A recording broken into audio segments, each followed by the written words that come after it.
ഇന്ന് നമുക്ക് കുറച്ച് കറണ്ട് അഫയേഴ്സ് നോക്കിയാലോ.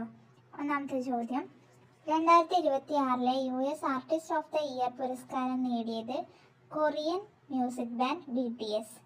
2026 US artist of the year പുരസ്കാരം നേടിയത് Korean music band BTS.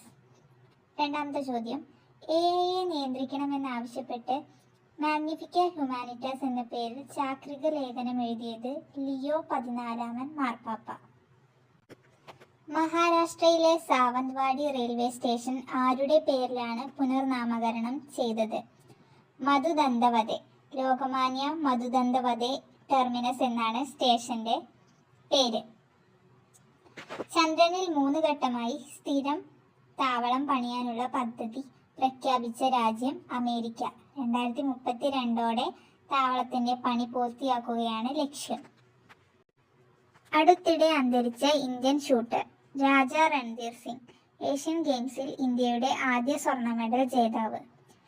Kerala സർക്കാർ IT വകുപ്പിന് നൽകിയ പുതിയ പേര് department of IT future technologies and startups. Kerala tech എന്നാണ് ബ്രാൻഡ് പേര്. KTech എന്ന് പറയും. Department of IT future technologies and startups. Kerala tech എന്നാണ് ബ്രാൻഡ് പേര്. KTech. ഈയിടെ വിക്ഷേപണത്തറയിൽ വെച്ച് പൊട്ടിത്തെറിച്ച ബ്ലൂ ഒറിജിന്റെ ഭീമൻ റോക്കറ്റ് ന്യൂഗ്ലൻ. ഐക്യരാഷ്ട്രസഭയുടെ 2025 military gender advocate of the year പുരസ്കാരം നേടിയത് മേജർ അഭിലാഷ ബരാക്. പുതിയ സംയുക്ത സേനാ മേധാവിയായി ചുമതലയേറ്റത് retired lieutenant general NS Rajasubramani.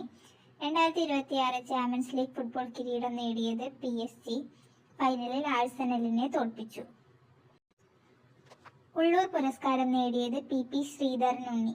2026 Indian premier league cricket കിരീടം നേടിയത് ബംഗളൂരു റോയൽ ചലഞ്ചേഴ്സ്.